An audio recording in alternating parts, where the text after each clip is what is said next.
Sesaat lagi kita ikuti acara Moderasi Beragama. Merawat kerukunan, memperkuat persatuan. Pros 1 RRI ND.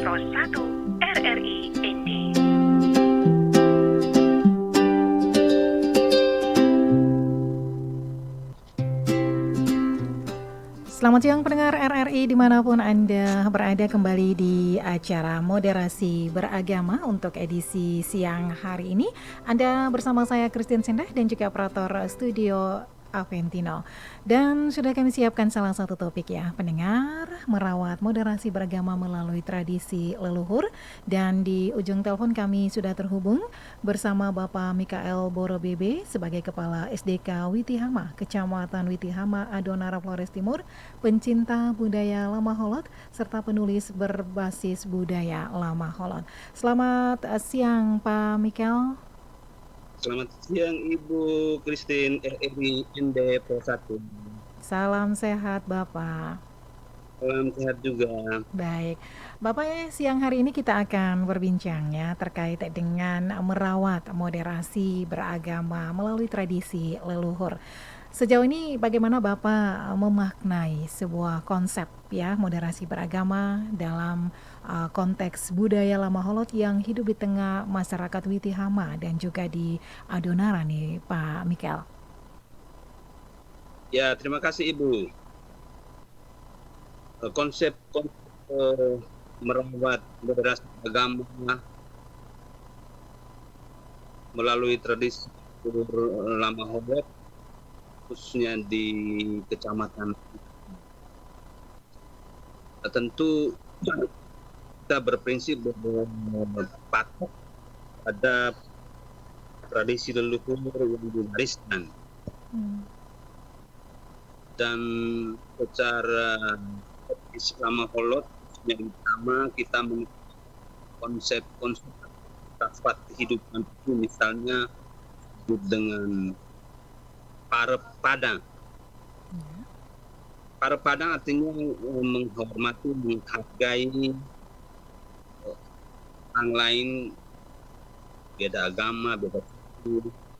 Itulah disebut dengan konsep Parep. Itu artinya saling menghargai perbedaan. Itulah konsep-konsep tradisi leluhur Lama Holot khususnya di Witihama dan Adonara. Jadi tadi disebutkan istilah apa tadi Pak? Parapada? Parep. Oke. Parep. Dan menghargai.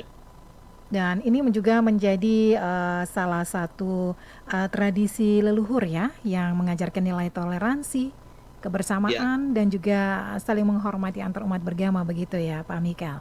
Ya, betul sekali Ibu. Baik, nah dalam pengalaman Bapak sendiri nih sebagai pendidik, kemudian pencinta budaya, bagaimana peran tradisi adat dalam merawat harmoni sosial di tengah keberagaman keyakinan seperti itu Pak? Terima kasih Ibu. Prinsip atau filsafat para pedang Lama Holot khususnya di Witihama dalam itu laksana yang lazim dilaksanakan. Saya boleh kasih contoh itu filsafatnya, tapi dalam aspek tingkah laku, bagaimana menghargai orang lain ya Ibu ya. Itu salah satunya hak mayan, itu bahasa daerahnya hak mayan, artinya memanggil, mengajak, menyapa orang baik dikenal maupun tidak dikenal yang lewat di depan rumah kita. Itu disebut hak mayan. Artinya menyapa, mengajak orang entah dikenal, tidak dikenal, beda agama, dan tetap menghargai orang itu. Yang bersangkutan bersedia mampir di rumah kita, terus harga tinggi, bahkan disuguhi dengan tradisi yaitu suguhan bapak kalau itu laki-laki, kalau itu perempuan di Filipina sebagai sebuah bentuk pemberian tamu, baik itu sudah dikenal maupun belum. Nah, itu salah satu tingkah laku yang dipraktekkan dari prinsip filsafat para itu yang kita menghormati orang lain. Hingga Ya. dalam pertemuan itulah, diskusi, dialog itulah kita menemukan inti kehidupan orang tersebut. Jika kita saling berkomunikasi untuk mengetahui hal-hal prinsip yang akan dibicarakan pada dialog bersama itu. Oke. Baik, ini menjadi salah satu contoh adalah attitude atau sikap begitu ya, tegur sapa yang sudah dilaksanakan. Apakah ada nilai-nilai lokal Lama Holot nih Pak Mikel yang sejalan dengan prinsip moderasi beragama seperti kekerasan, dialog atau keseimbangan dalam beriman ini? Bisa dijelaskan contohnya seperti apa nih Pak Mikel? Contoh kita di Mm-mm. ketika ada kegiatan pembangunan atau renovasi rumah adat yang kami sebut kebale, atau orang lain di daratan Larutka sebut Porke, itu adalah sebenarnya dia sebagai rumah moderasi beragama, karena rumah itu menampung menerima perbedaan agama, dan itu rumah menjadi rumah milik masyarakat, di mana di dalam ruangan itu semua perbedaan diskusi yang bisa dilaksanakan oleh pemimpin adat, walaupun dia dalam prinsip tradisi itu, walaupun dia beragama Islam pula, Islam yang taat, tapi ketika dia menghadapi jenis makanan daging babi, cara pemimpin dia harus mengingat dan meletakkan di timur rumah ke tempat-tempat sembah, tempat sesaji. Ini praktek yang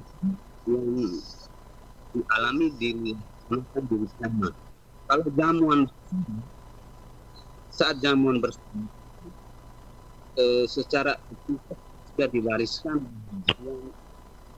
kita duduk semeja, biar berbeda agama, tapi duduk semeja, piring yang bagi saudara-saudara yang muslim, piring ditelunjukkan, menandakan Islam. Kecuali piring yang mengada ke atas, itu menunjukkan peserta jamuan dan Katolik. Kita duduk juga. Jadi sebentar ada data pembagian daging, orang yang membagi jatah daging secara santun akan daging berdasarkan peserta yang makan. Daging babi di baru daging kambing. Itulah minum juga, minum bersama dari satu wadah, yaitu wadah neak di Batu Kelapa. Islam Katolik minum dari satu wadah.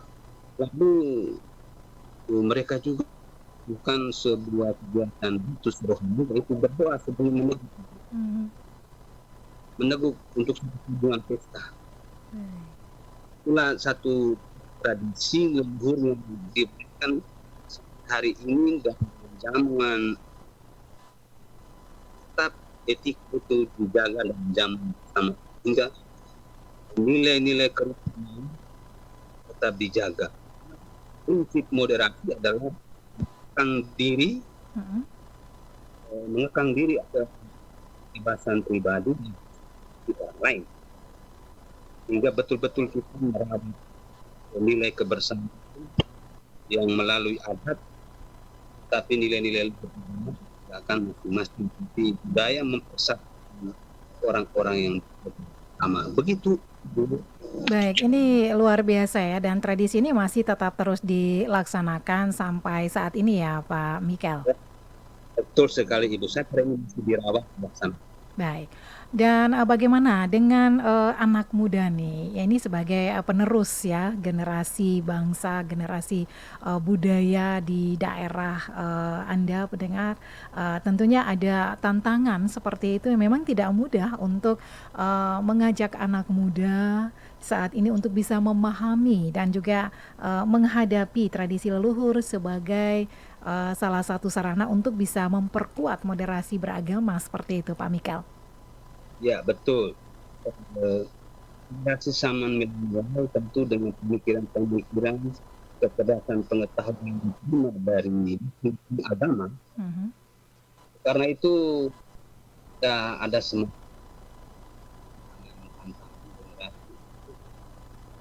idealisme untuk memisahkan kita pada saat zaman ini. Misalnya kita pindah yang saudara muslim, kita yang Katolik, meja itu sudah ada nilai agama masuk ini. Orang tua masih mempertahankan bahwa persaudaraan kita dengan kita punya piring. Ini duduk bersama untuk bicara bersama lebih penting bukan sebenarnya. Karena duduk bersama bukan sesuatu dalam memperbaiki kehidupan yang selama ini dilakoni. Jadi kita tidak hanya mempercantik tubuh, cantik hati itu orang-orang yang kita butuh. Baik, Pak Mikel, kita juga undang pendengar ya untuk bisa berinteraksi bersama kita siang hari ini di acara moderasi beragama. Kami buka line telepon di 0821 4451 1957 dan Anda juga bisa meninggalkan pesan teks ataupun pesan suara Anda pendengar di line WhatsApp kami di 0821 3878 8786. Kita jeda sejenak ya Pak Mikel, kita ke lagu dulu. Iya. Baik, pendengar tetap bersama Pro1 RRI ND dan kami masih terus temani Anda dalam acara moderasi beragama hingga nanti jelang pukul 11 waktu Indonesia Tengah.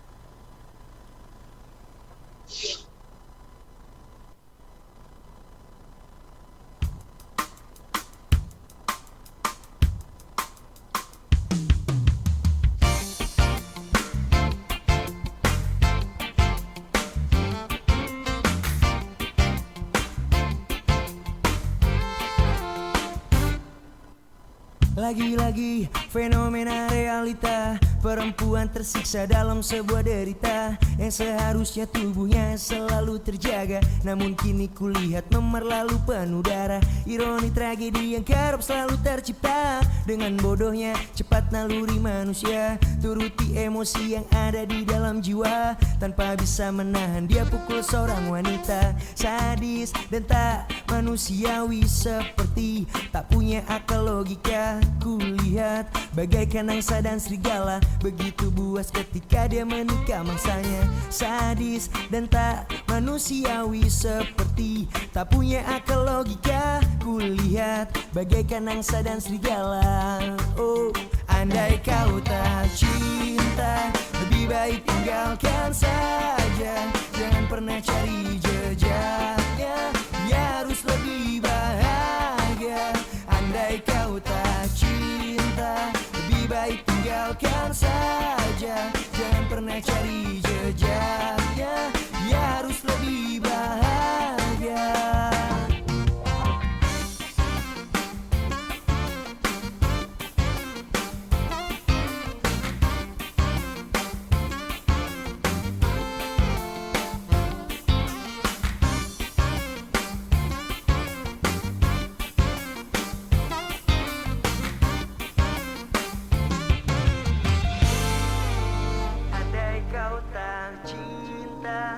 Baik tinggalkan saja, jangan pernah cari jejaknya, dia harus lebih bahagia. Andai kau tak cinta, lebih baik tinggalkan saja, jangan pernah cari jejaknya, dia harus lebih bahagia. bagai angsa dan segala bagai angsa dan segala bagai angsa dan segala bagai angsa dan segala.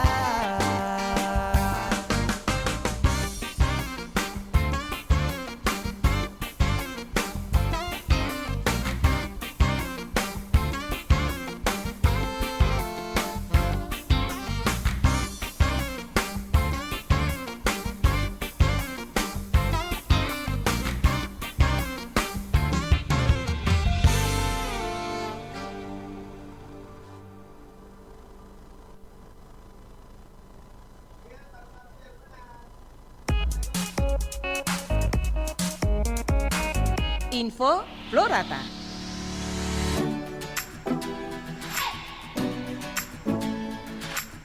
Tradisi Semana Santa di Kota Renya, Larantuga. Tradisi ini merupakan peninggalan Portugis yang dilakukan untuk merayakan Pekan Suci menyambut datangnya Hari Raya Paskah. Umat Katolik berkeliling kota Larantuga pada malam Jumat Agung sebagai puncak perayaan tersebut. Selama Pekan Suci, kota Larantuga menjadi kota hening, laksana kota bisu. Para persiarahan bergerak perlahan namun kusuk dalam kebisuan untuk mengikuti tapak-tapak penderitaan hingga prosesi pemakaman Yesus, khas adat Larantuga. Proses Semana Santa merupakan suatu tradisi yang unik dan punya daya tarik bagi umat Katolik dari seluruh dunia. Melihat perkembangan ini, pemerintah bersikap positif dan memadukan event Semana Santa ke dalam kalender pariwisata Flores Timur untuk meningkatkan kunjungan wisatawan yang datang ke Kota Larantuga dan Flores secara umum. Karena Florata itu unik, ayo eksplor terus Flores dan Lembatamu bersama Pro 1 RRI ND.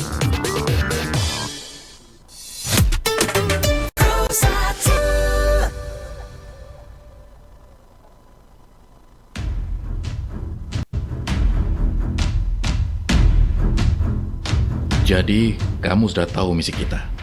Siap, satu bos. Bagus. Pokoknya kali ini jangan sampai gagal. Siap, satu bos. Hati-hati.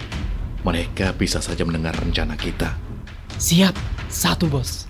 Satu-satu terus? Apa sih itu?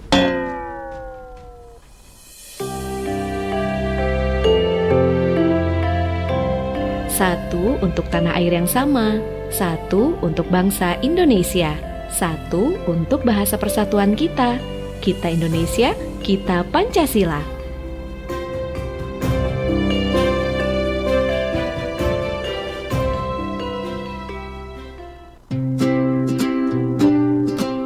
Anda masih mendengarkan acara Moderasi Beragama. Moderasi Beragama. Pro 1 RRI ND. Pro 1 RRI ND.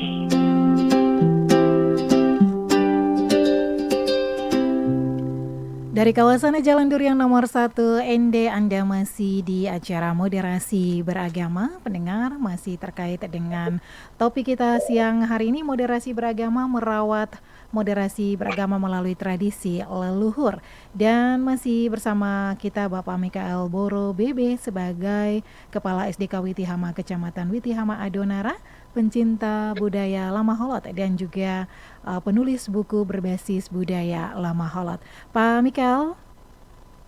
Halo Ibu, Iya. selamat siang. Baik. Saya Masih setia ya, masih stay tune. Oke, baik Pak Mikael. Sejauh mana ya sebagai kepala sekolah ya Bapak mengintegrasikan nilai-nilai budaya Lama Holot dalam pendidikan karakter di sekolah dasar nih Pak? Ya, terima kasih Ibu. Sebagai pendidik di sekolah dasar, kebetulan sekolah saya labelnya Katolik, Ya. tetapi juga membuka saudara-saudara Muslim yang berkeinginan sekolah di sekolah Katolik sama. Dan di antara itu juga ada siswa yang beragama Islam yang bersekolah di level SDK.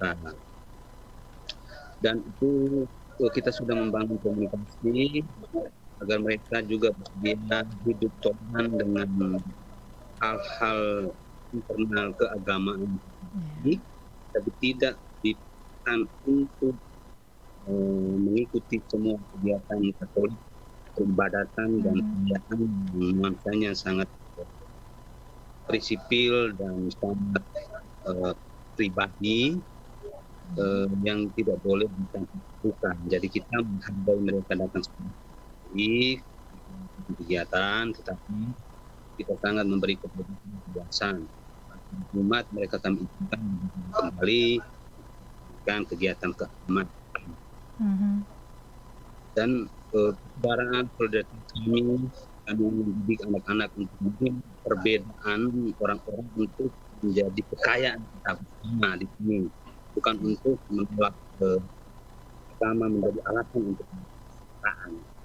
Demikian Ibu yang kami biar di sekolah dan pagi hari kemudiannya bersalaman bersama. Baik, ini menarik sekali ya.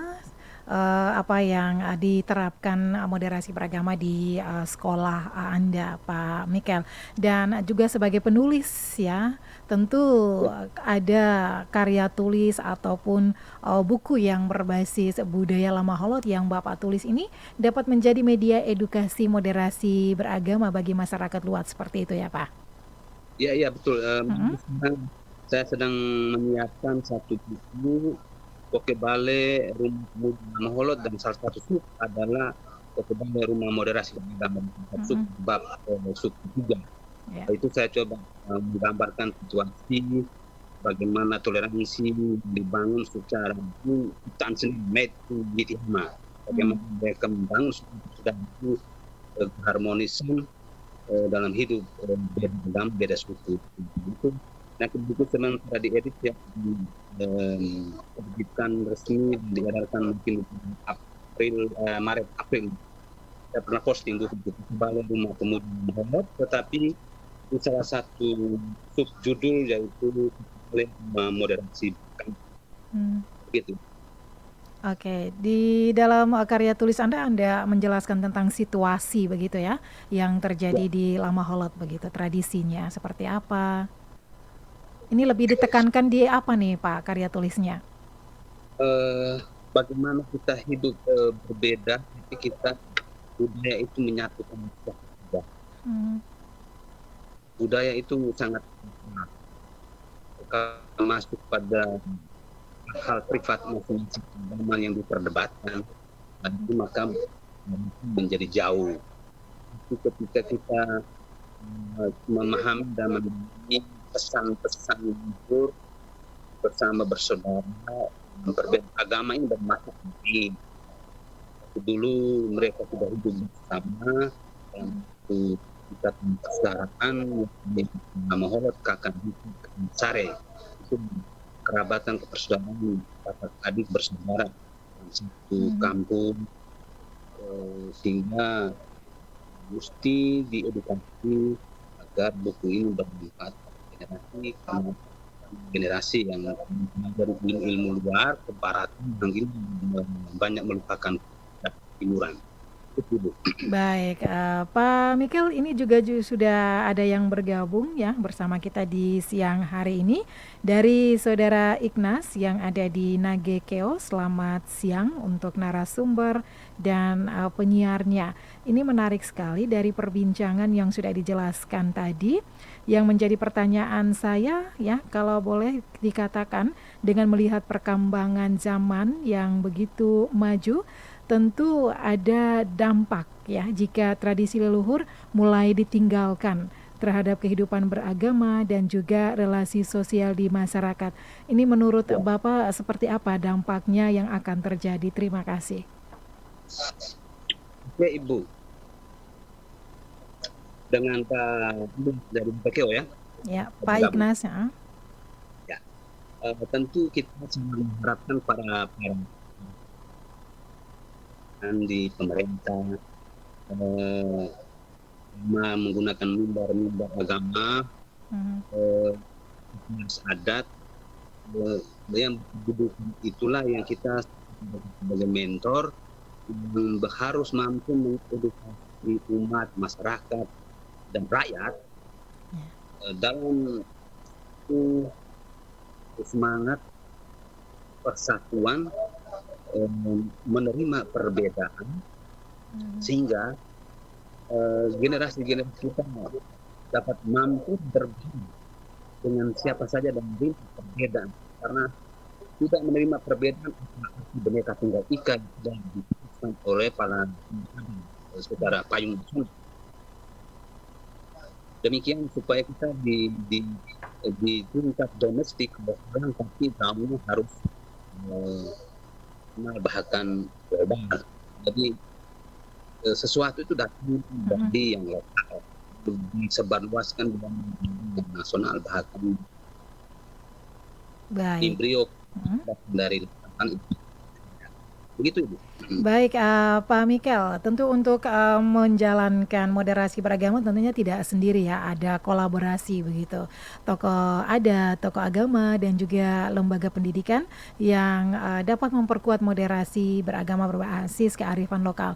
Nah, kolaborasi sejauh ini yang sudah dilaksanakan seperti apa nih di Lamaholot, Pak? Ya, moderasi. Contoh saja penjemputan Bapak Uskup Larantuka. Ini sangat mantero bagi antusias para yang muslim di Posto dan di Kota Baru yang mayoritasnya muslim. Bagaimana mereka secara inisiatif tanpa digerakkan oleh politik, mereka bisa berubah. Ini saudara kami juga. Secara keagamaan boleh melakukan penerimaan secara budaya baru. Inilah kami juga yang akan menjalankan misi keagamaan untuk pelayanan publik. Ini di Witiham yang dia punya pada Fitri itu selalu melaksanakan sama individu sama tidak tempat dari muslim menunggu ketika setelah keluar bersama beribadah bersama. Tentu itulah yang menjadi model untuk mewariskan kepada supaya menolak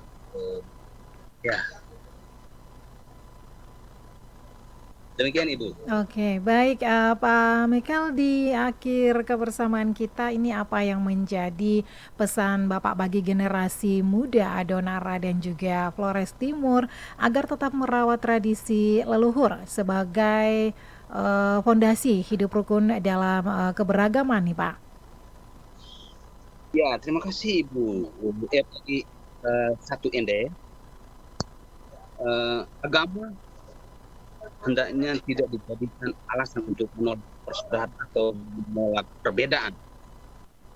Agama harus menjadi jalan sampai tujuan menerima orang dalam perbedaan untuk hidup berdampingan sebagai saudara agar toleransi ini terwujud dalam hidup sama, sehingga generasi untuk menciptakan sejarah generasi berikut maka apa yang diciptakan oleh terdahulu. Demikian, Ibu. Baik, terima kasih Pak Mikel untuk waktunya sharing ya yang sangat bermakna ya siang hari ini. Semoga nilai-nilai tradisi leluhur Lamaholot ini terus menjadi fondasi hidup rukun dan juga moderasi beragama di tengah keberagaman, seperti itu ya Pak Mikel ya. Tentu begitu, Ibu. Baik, selamat siang Pak Mikel. Salam ke Adonara Lamaholot. RI 1ND. Iya. Baik, terima kasih. Sama-sama, Ibu. Dari Jalan Durian nomor 1 ND, Anda mendengarkan RRI Pro 1 ND, kanal informasi dan inspirasi.